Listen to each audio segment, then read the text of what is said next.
Class 12 आज से बारी है यूनिट 6 और ऐसा लग रहा है कि ज़्यादा सुविधाजनक होगा कि अगर एक सप्ताह हम लोग पूरा एक यूनिट पढ़ें, अगले सप्ताह फिर हम लोग दूसरा यूनिट पढ़ें। इसमें मुझे लगता है कि मेरे साथ साथ आप लोगों को भी जरूर जो है थोड़ी सी राहत मिलेगी। इससे क्या होता है कि ऐसे क्या होता है कि 3-3 दिन पर कंटिन्यूटी जो है यानी श्रृंखला जो है वो भंग हो जाती है। तो ऐसे सिचुएशन में हम लोग ये जो पूरा का पूरा सप्ताह है, हम लोग इस पूरे वीक में हम लोग यूनिट 6 पढ़ेंगे। आज का जो टॉपिक है हम लोगों का वो फिर 5 मार्क्स है। आज का जो टॉपिक है वो है लेंस मेकर्स फॉर्मूला यानी लेंस निर्माण सूत्र। पहले इस फॉर्मूला से रिलेटेड कुछ बेसिक बातों को हम लोग समझ लेते हैं, तब फिर ये फॉर्मूला क्या है और इसको कैसे हम लोग डिटरमाइन यानी कैसे निर्धारित करते हैं उसको भी हम लोग समझेंगे। ठीक है, पहले लेंस मेकर्स फॉर्मूला यानी लेंस निर्माण सूत्र क्या है। आज से आप लोगों को बोर्ड का जो एंगल है, बोर्ड का एंगल में थोड़ा सा चेंज नजर आएगा। अगर पहले की तुलना में अब ज्यादा बेहतर लगे तब तो ठीक है, अगर पहले की तुलना में अब अगर गड़बड़ लगे तो आप लोग जो है वो इस चीज की सूचना मुझ तक पहुंचा देंगे, तो मैं फिर से बोर्ड का जो कैमरा का एंगल है उसको मैं बदल दूंगा। लेंस मेकर्स फॉर्मूला आप लोगों के सामने पूरा बोर्ड भरा हुआ है। मैं थोड़ी देर के लिए बोर्ड आप लोगों को एकदम छोड़ रहा हूं, आप लोग वीडियो रोक करके नोट कर लेंगे। ठीक है,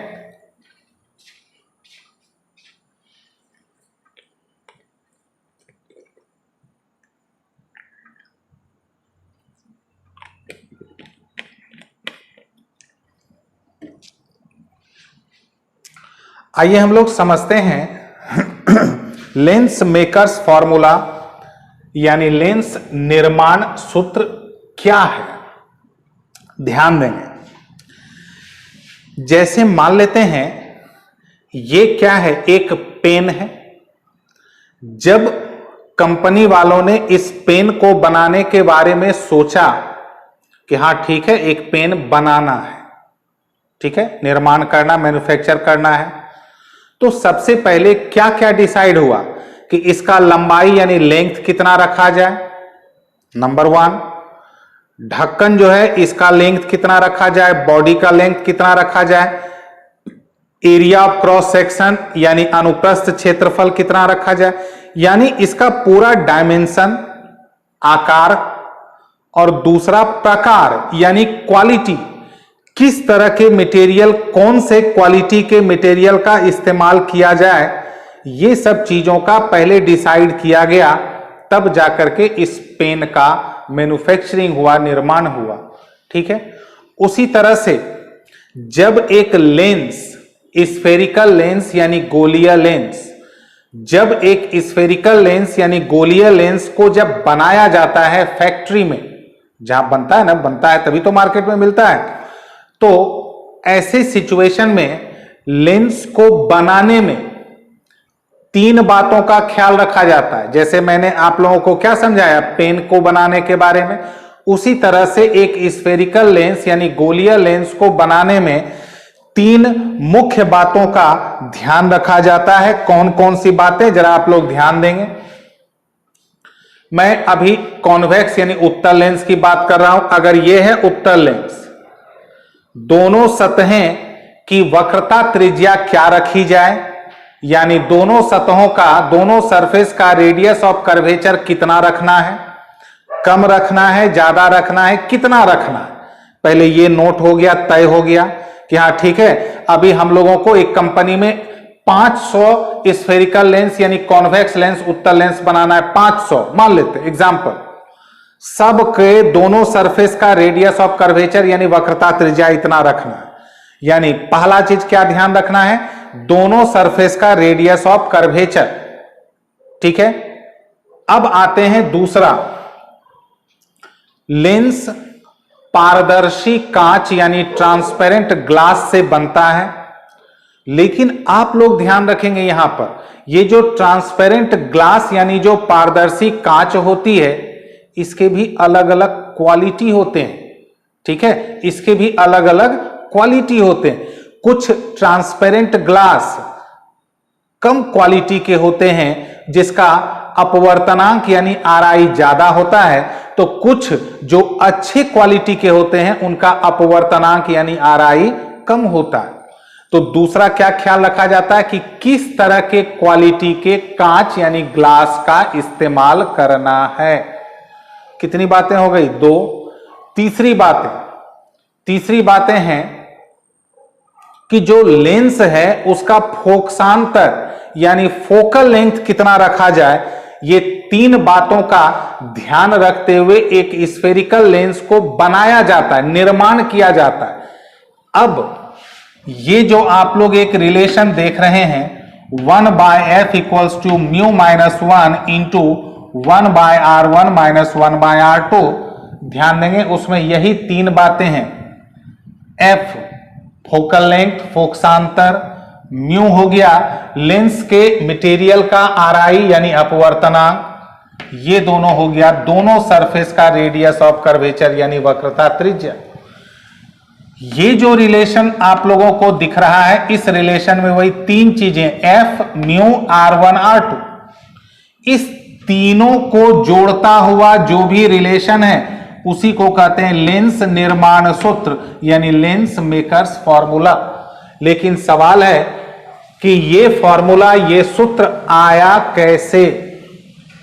तो क्योंकि ये कॉन्वेक्स यानी उत्तल और कॉनकेव यानी अवतल दोनों के लिए लागू होती है, दोनों के लिए एक साथ लागू होती है, इसलिए सिलेबस के हिसाब से तो इस फॉर्मूला का निर्धारण यानी डिटर्मिनेशन करना है उत्तल लेंस से, कॉन्वेक्स लेंस। ठीक है, ऐसे ये बतला दें आप लोगों को, अवतल यानी कॉनकेव से भी ये फॉर्मूला निकलता है। मैं उसको ऐसे भी रफ में आप लोगों को निकाल के दिखा दूंगा। ठीक है, नेक्स्ट क्लास में। आज तो हम लोग को पूरा क्लास यही लग जाएगा, थोड़ा लंबा भी हो सकता है। तो आइए हम लोग समझते हैं ये फॉर्मूला का डिटर्मिनेशन यानी निर्धारण कैसे आया। ठीक है, डायग्राम आप लोगों को आज का बहुत ही सीधा साधा साफ सुथरा दिख रहा है, लेकिन है खतरनाक। है बहुत साफ सुथरा, बहुत साधारण, सीधा साधा, लेकिन है खतरनाक। बस थोड़ा सा ध्यान दे दें, बस खतरनाक नहीं रहेगा। एक कॉन्वेक्स लेंस हम लोगों ने ले लिया, उत्तल लेंस। इधर ये सरफेस, ये हो गया पहला गोलीय सतह, ये हो गया दूसरा गोलीय सतह, स्फेरिकल सरफेस। ठीक है, ये हो गया प्रिंसिपल एक्सिस यानी प्रधान अक्ष। यहां पर एक पॉइंट ऑब्जेक्ट है, ओ पर हम लोगों ने क्या एज्यूम कर लिया, एक पॉइंट ऑब्जेक्ट। एक लाइट रे प्रिंसिपल एक्सिस यानी प्रधान अक्ष के अनुदिश चल रही है, ये तो सीधा आर पार हो जाएगी, अब तो इसमें किसी को कोई प्रॉब्लम नहीं है। दूसरा जो लाइट रे है फर्स्ट सरफेस पर इंसिडेंट यानी आपतित हुई, बस इसी जगह पर आप लोग ध्यान दें, बाकी तो मामला बहुत ही सिंपल है। फर्स्ट सरफेस पर आपतित हुई, इस जगह पर ध्यान देंगे। यहां से चूंकि कॉन्वेक्स है, उत्तल है, ये प्रधान अक्ष की ओर प्रिंसिपल एक्सिस की तरफ मुड़ती है। ध्यान दें, ये ऐसे मुड़ गई। अगर दूसरा स्फेरिकल सरफेस यानी दूसरा गोलीय सतह नहीं रहता तो ये सीधा ऐसे करके बढ़ते बढ़ते बढ़ते बढ़ते बढ़ते आई डैश पर आकर के क्या बनाती, इमेज। लेकिन ऐसा आई डैश पर इमेज कब बनता, अगर दूसरा गोलीय सतह यानी सेकेंड स्फेरिकल सरफेस नहीं होता तब। लेकिन यहां दूसरा गोलीय सतह यानी सेकेंड स्फेरिकल सरफेस है, तो यहां ध्यान दीजिए आप लोग, यहां से ये और मुड़ करके कहां पहुंच गई, जाके आई। तो फाइनल इमेज कहां बना, जाकर के आई पर। अंतिम प्रतिबिंब कहां बना, आई पर। ये तो था डायग्राम। अब इस डायग्राम में एक बहुत इंपॉर्टेंट पॉइंट है, उस पॉइंट को खाली आप लोग पहले ध्यान से सुन लें और सुनने के बाद उसको दिमाग में स्टोर कर लेंगे। क्या है, हम लोग पहले भी यूज किए हुए, लेंसों के समायोजन, कॉम्बिनेशन ऑफ लेंसेस में फर्स्ट जो सरफेस है ये इसका इमेज वर्चुअली कहां पर बना रही है, आई डैश पर। हम लोग ऐसा मान लेते हैं, ध्यान रखिएगा, हम लोग ऐसा एज्यूम कर लेते हैं, मान लेते हैं कि फर्स्ट सरफेस यहां जो इमेज बनाया, ये इमेज दूसरे सरफेस के लिए वर्चुअल ऑब्जेक्ट यानी काल्पनिक वस्तु यानी आभासी वस्तु का काम करती है। याद होगा आप लोगों को, लेंसों के कॉम्बिनेशन में भी हम लोगों ने इस बात को एज्यूम किया था। तो ये तो डायग्राम की बात हो गई। आइए अब हम लोग कैलकुलेशन पर आते हैं। Let radius of curvature of the first surface R1 और सेकेंड का R2। एक कंफ्यूजन यहां आप लोगों को हो रही होगी कि लेंस का तो दोनों सरफेस सेम होता है, तो दोनों का तो रेडियस ऑफ कर्वेचर सेम होगा। तो एक यहां पर खास बात आप लोग समझ लें, सेम तो होता है, ठीक है, लेकिन जब हम लोग एक जनरल फॉर्मूला निकालते हैं तो हम लोग अलग अलग लेके निकालते हैं, क्योंकि ध्यान रखिएगा अगर अलग अलग ले लेंगे तो उसको सेम करना इजी है। अगर दोनों सेम रहेगा तो R1 R2 को बराबर कर देंगे, लेकिन अगर पहले ही हम लोग बराबर कर दिए और बाद में जाकर के अगर दोनों R1 R2 अलग हो गया तो हम लोगों के पास ऑप्शन नहीं बचेगा। इसलिए हम लोग शुरू में अलग अलग लेके चल रहे हैं। सेम करना तो आसान काम है। RI of the medium around the lens, ध्यान दीजिएगा आप लोग, अब तो आप लोग बना चुके हैं। तो ये जो लेंस है, ये ट्रांसपेरेंट ग्लास, इसके मटेरियल का RI μ2 माने हैं, और जिस मीडियम में रखा हुआ है μ1 है उसका RI, अगर हवा में है तो हवा का हो गया RI μ1, जिस मीडियम में है उसका RI हो गया μ1। तो RI of the medium around the lens μ1, RI of the material of the lens μ2। माना कि लेंस के प्रथम सतह की वक्रता त्रिज्या R1 और दूसरे का R2, लेंस के चारों ओर के माध्यम का अपवर्तनांक μ1 और लेंस के पदार्थ का अपवर्तनांक μ2। जो अभी आप लोगों को समझाया गया था उसी की लैंग्वेज है, ये लिखना बहुत जरूरी है। Consider a point object is kept at O of which image is formed at I dash by the first surface of the lens, and this image behaves like virtual object for the second surface and hence the final image is formed at I। माना कि lens के प्रधान अक्ष के बिंदु O पर एक बिंदुवत वस्तु स्थित है जिसका लेंस के प्रथम सतह द्वारा प्रतिबिंब I डैश पर बनती है। यह प्रतिबिंब दूसरे सतह के लिए आभासी वस्तु का कार्य करती है, जिससे अंतिम प्रतिबिंब कहां बनती है, I पर। अब ध्यान देंगे आप लोग, ये पोल हो गया, यहां से यहां ऑब्जेक्ट डिस्टेंस है तो -u, P से I हो गया, भी इस तरफ है तो प्लस, तत्काल P से I डैश को हम लोग तत्काल क्या ले लेंगे, V डैश। ठीक है, आइए अब हम लोग कैलकुलेशन करते हैं।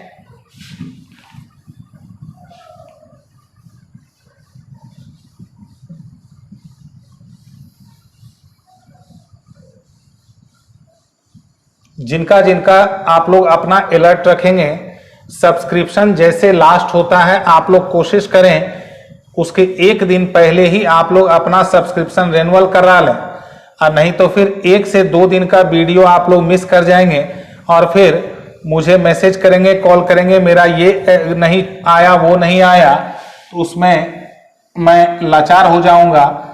इसलिए ये काम नहीं करेंगे, ये आप लोगों की रिस्पॉन्सिबिलिटी है, मेरी नहीं है। इसलिए मुझको तंग नहीं करेंगे कि मेरा ये दिन वाला छूट गया, मेरा वो दिन, वो छूटा नहीं, वो आप लोगों की गलती है। ध्यान दीजिए, सबसे पहले आप लोगों को कुछ रफ वर्क याद दिला दें। गोलीय सतह से होकर प्रकाश के अपवर्तन यानी refraction of light through spherical surfaces याद होगा आप लोगों को। अगर ऑब्जेक्ट इस मीडियम में है तो इसका RI हम लोग μ1 लेते थे और इसका RI μ2, यानी इंसिडेंट रे ऐसे भी याद रखेंगे, आपतित किरण जिस मीडियम में हो μ1 और रिफ्रैक्टेड लाइट रे यानी अपवर्तित किरण जिस मीडियम में हो μ2। इसमें हम लोगों ने फॉर्मूला क्या निकाला था, μ2 by V minus μ1 by U equals to μ2 minus μ1 by R. इसमें ध्यान रखेंगे, नहीं तो बस इस जगह पर गड़बड़ी हो जाती है, अधिकांश विद्यार्थियों से गड़बड़ी होती है। μ1 कौन सा मीडियम का RI है, अपवर्तनांक है, जिसमें ऑब्जेक्ट है, या इसको इस फॉर्मूला के डिटर्मिनेशन में आप लोग इसको ऐसे भी ध्यान रखेंगे, μ1 उस मीडियम का है जिसमें आपतित किरण है,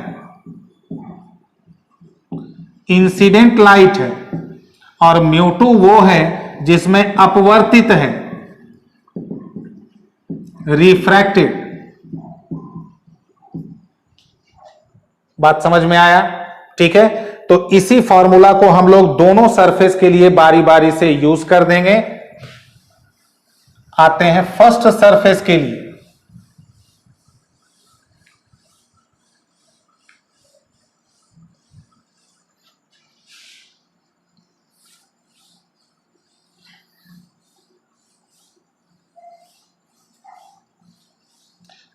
कुछ यहां आप लोगों को रफ वर्क समझाते जाएंगे, इसलिए यहां पर मिटाया जा रहा है।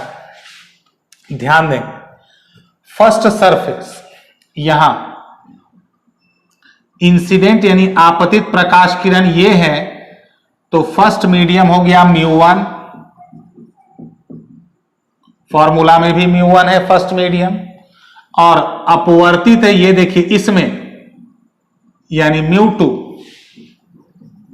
फॉर्मूला में भी यही है, फॉर्मूला में भी फर्स्ट मीडियम का है μ1, सेकंड का μ2। अब फर्स्ट मीडियम के लिए ये ऑब्जेक्ट है, तो ऑब्जेक्ट डिस्टेंस -u, और फर्स्ट सरफेस के लिए इमेज यहां है, तो इमेज डिस्टेंस हो जाएगा +v'। ठीक है, तो फॉर्मूला एक बार फिर से आप लोग को याद दिला दें।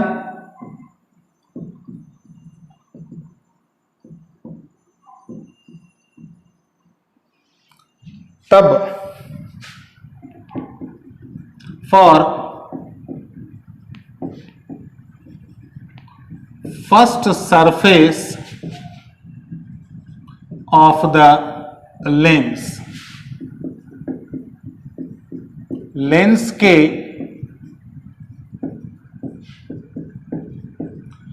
प्रथम सतह के लिए ध्यान रखिएगा, μ2 यानी सेकेंड मीडियम, तो सेकेंड मीडियम का μ2 ही है, μ2 भी क्या है, इमेज डिस्टेंस, प्रतिबिंब दूरी, तो सेकेंड के लिए प्रतिबिंब दूरी क्या हो गया, +v'। अभी लैंग्वेज में हम लोगों ने उसको जिक्र कर दिया, माइनस, ये हो गया फर्स्ट मीडियम, तो फर्स्ट μ1 ही है, ऑब्जेक्ट डिस्टेंस वस्तु दूरी -u, सेकेंड माइनस फर्स्ट, और फर्स्ट सरफेस का है रेडियस ऑफ कर्वेचर यानी वक्रता त्रिज्या r1।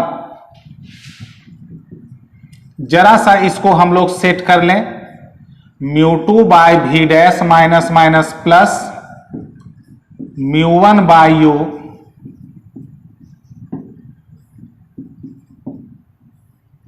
अब आते हैं हम लोग for second surface of the lens.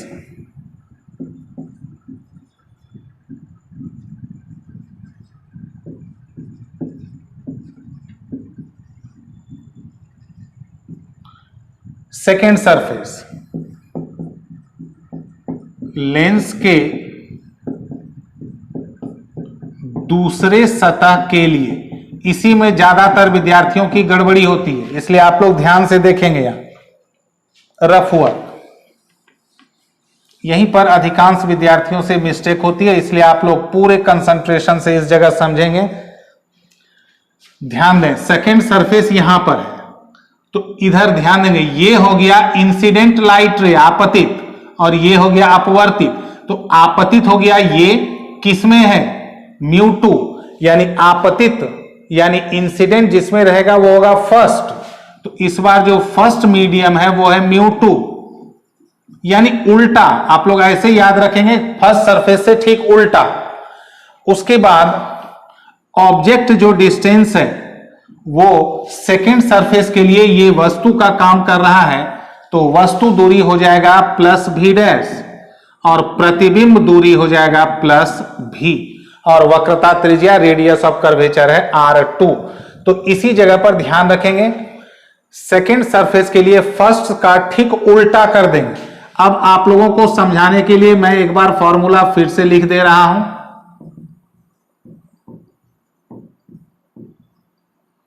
ये हो गया सेकेंड सरफेस, तो सेकेंड यहां हो गया उल्टा, मतलब उलट देना, जहां μ1 है वहां μ2, जहां μ2 है वहां μ1। तो μ2 तो μ1, ये हो गया प्रतिबिंब दूरी यानी इमेज डिस्टेंस, तो प्लस भी μ1 तो उलट के ये हो जाएगा μ2। ये है ऑब्जेक्ट डिस्टेंस वस्तु दूरी प्लस भी डैश, μ2 तो μ1 माइनस μ1 तो μ2 डिवाइडेड बाय R2। ठीक है, अब एक काम करेंगे, यहां पर हम लोग μ1 बाय भी माइनस μ2 बाय भी डैश, इस दोनों में हम लोग माइनस को कॉमन ले लेंगे। तो माइनस कॉमन लेंगे तो पहले हो जाएगा μ2 माइनस, अब आप लोग सोचेंगे कि क्यों ऐसा काम किए। इसलिए किए कि 1 में भी था μ2 माइनस μ1, इसमें भी ले आए μ2 माइनस μ। अब क्योंकि इसको हम लोगों को रखना तो है नहीं, इसको तो हम लोगों ने माना हुआ है, यानी भी डैश को हटाना है। अब जरा ये दोनों इक्वेशन देख के आप लोग अंदाजा लग गया होगा आप लोगों को कैसे भी डैश हटेगा।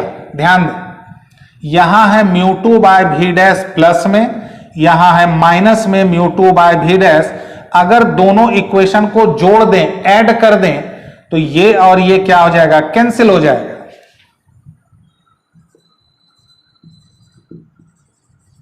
एडिंग 1 and 2 we get 1 एवं 2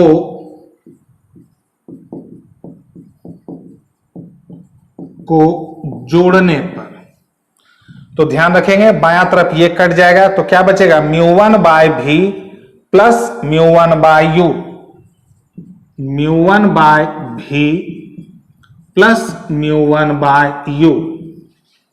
इधर क्या बचेगा μ2 माइनस μ1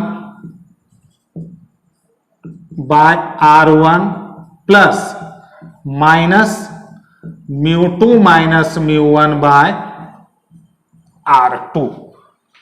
बायां बायां तरफ से जुट गया, दाहिना दाहिना तरफ से जुट गया। अब हम लोग क्या देख रहे हैं, इधर μ1 कॉमन आ रहा है और इधर μ2 माइनस μ1 कॉमन आ रहा है।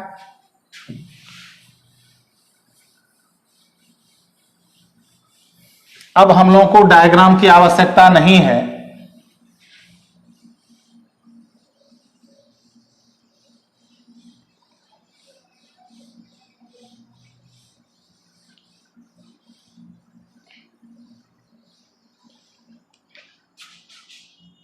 अब ध्यान दें, लेफ्ट साइड हम लोग μ1 कॉमन ले लेंगे,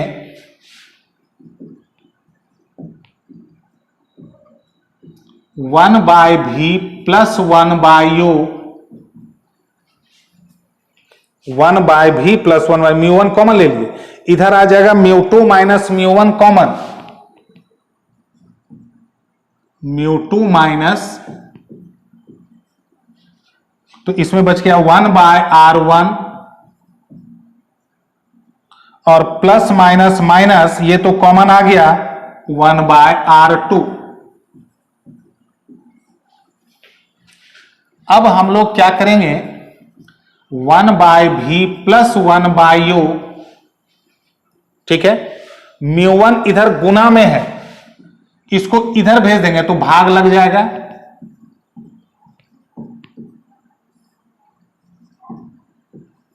इसको अब कुछ नहीं करना है, ये ब्रैकेट वाले को,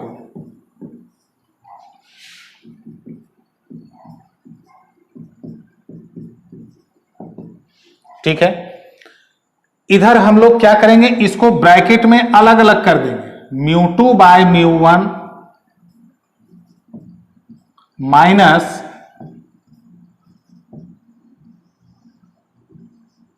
इसको तो कुछ नहीं करना है। अब एक दो बात ध्यान देंगे आप लोग, फिलहाल तो इसको हम लोग कैंसिल कर देते हैं, 1 हो जाएगा। अब एक दो बार ध्यान देंगे, एक दो बात। अगर कौन सा लेंस की बात हो रही है अभी, कौन सा लेंस था, उत्तल कॉन्वेक्स। अगर हम लोग वस्तु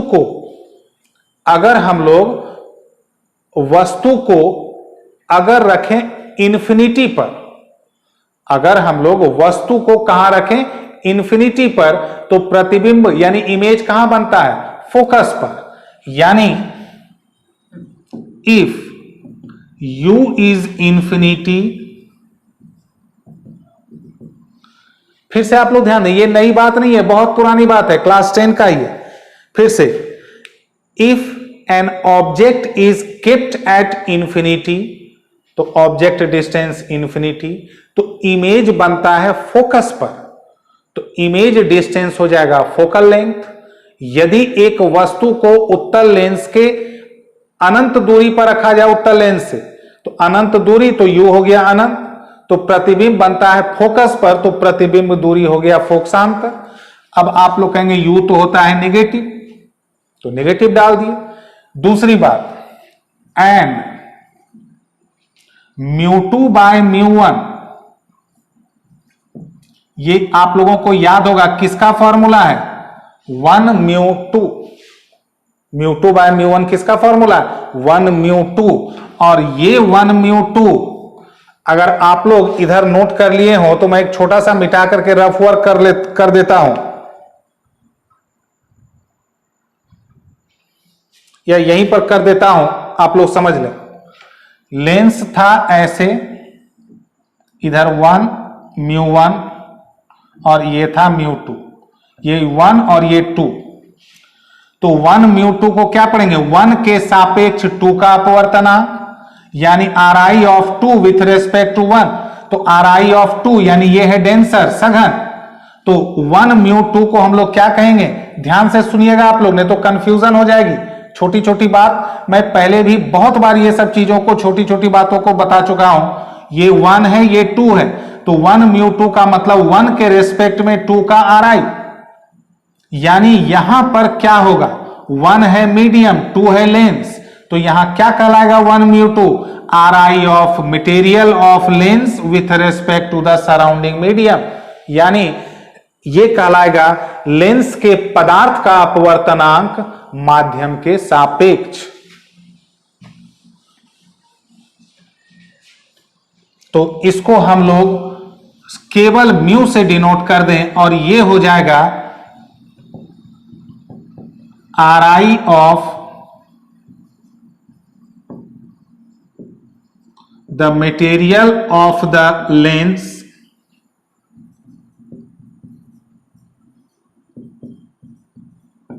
with respect to the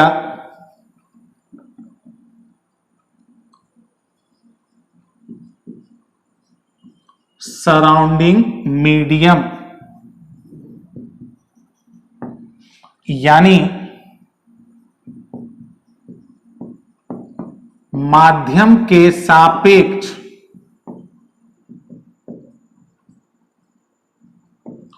lens के पदार्थ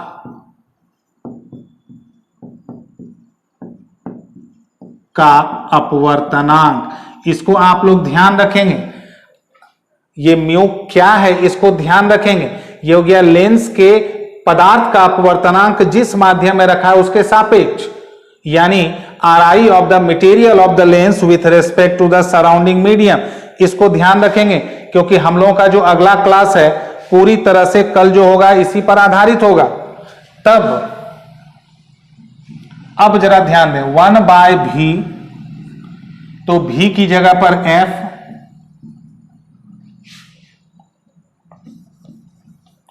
1 bye V plus 1 bye u,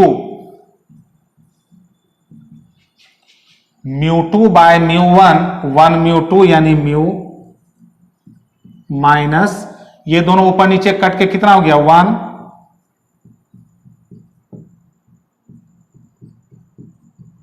एक स्टेप इसको आप लोग सेट कर दें। 1/∞, सबको पता है 0 होता है।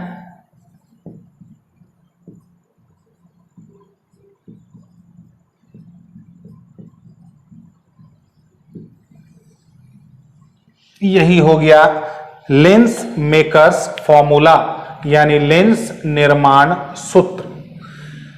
अक्सर ये 5 मार्क्स का बहुत ही फेवरेट क्वेश्चन माना जाता है एग्जाम में, चाहे झारखंड बोर्ड हो, बिहार बोर्ड हो, सीबीएसई बोर्ड हो, जो भी बोर्ड हो, ये बड़ा ही ज्योमेट्रिकल ऑप्टिक्स का ये बहुत ही फेवरेट क्वेश्चन माना जाता है फॉर 5 मार्क्स।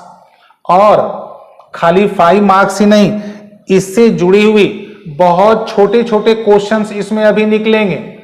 अभी तो हम लोगों ने केवल फॉर्मूला निकाला, मैं आप लोगों को इस बात पर फिर से ध्यान दिला देता हूं, नहीं तो नेक्स्ट क्लास आप लोग जो है कंफ्यूज कर जाएंगे। इस म्यू, ये म्यू पर आप लोग एकदम ध्यान रखेंगे। ये म्यू किसका RI है, किसका अपवर्तनांक है, लेंस के पदार्थ का, मटेरियल का, किसके सापेक्ष, जिस मीडियम में लेंस रखा हुआ। यहां पर हम लोग 1 लिए थे, मीडियम 2 था लेंस का। अगर मान लेते हैं जैसे ये लेंस है ग्लास, तो G, और ये रखा हुआ है एयर में, और ये क्या है ग्लास, तो फर्स्ट मीडियम हो गया एयर, सेकेंड मीडियम ग्लास। तो 1 म्यू 2 को क्या लिखेंगे, A म्यू G। ठीक है, इसी फॉर्मूला का हम लोग एनालिसिस यानी पूरा विश्लेषण करेंगे अगली क्लास यानी कल। और जिस भी, मैं फिर से रिपीट कर दूं आप लोगों को, पिछली क्लास में भी आप लोगों को यह सूचना दी गई, क्या, तो सूचना नंबर 1, आप लोग अपना अपना सब्सक्रिप्शन रेन्युअल करवा लें। और जब भी आप लोग रेन्युअल करवाएं, जब डेट कंप्लीट हो जाए उसके 2-3 दिन बाद अगर कराते हैं तो वो 2-3 दिन का वीडियो नहीं दिखेगा। इसके लिए मुझे कृपया तंग नहीं करें, ठीक है, क्योंकि वो आप लोगों की गलती है, मेरी गलती नहीं है, और उसका समाधान भी संभव नहीं है तत्काल। नंबर 1। नंबर 2, आप लोग जब ऑनलाइन अपना अपना सब्सक्रिप्शन लेंगे, आप लोग सब्जेक्ट के साथ टीचर का जो भी चयन कर लेंगे एक बार, पूरे महीने वो चेंज नहीं होगा। क्योंकि आप लोग ये अगर मुझे इन्फॉर्म करेंगे कि मैंने जो है ये टीचर का लिया था, ये आ रहा है, नहीं, वो आपका मिस्टेक है, क्योंकि आपने वो फॉर्म भरा है, मोबाइल पर आपने भरा है, वो आपका मिस्टेक है, वो नहीं होगा। इसी में इंफॉर्मेशन नंबर 2 का ही दूसरा पार्ट, जो विद्यार्थी संकल्प में आकर के रेन्युअल कराते हैं वो वहां बढ़िया से फॉर्म में टिक मारेंगे, कौन से टीचर के पास कौन से टीचर का वीडियो आप लोगों को देखना है, वहां टिक मारेंगे। यूजर आईडी पासवर्ड मिलने के बाद आप लोग वहीं पर भैया को बोलेंगे, भैया लोगों को, कि मेरा ये लॉगिन करके जरा मेरा चेक कर दीजिए, आप मेरे सामने मेरा एंट्री कर दीजिए। अगर आप लोगों को डाउट होता है वहीं पर आप लोग एंट्री करवा लें, देख लें हाँ मेरा टीचर, सब्जेक्ट, टीचर सब सही है, तब वहां से लॉग आउट करवा के तब आप लोग अपने अपने घर को जाएंगे। ठीक है, बीच में नहीं परेशान करेंगे कि सर मेरे सब्सक्रिप्शन लिए हुए 5 दिन हो गया, 5 दिन से आपका नहीं आ रहा है वीडियो, उनका आ रहा है, फल्ला आ रहा है, ये आ रहा है, नहीं। आप लोग अपना एक बार ध्यान दे देंगे, बीच में कोई चेंजिंग नहीं होगा, फिर 1 महीने तक कोई चेंजिंग नहीं होगी। तो आप लोग इस चीज का ध्यान रखेंगे। Thank you very much to all.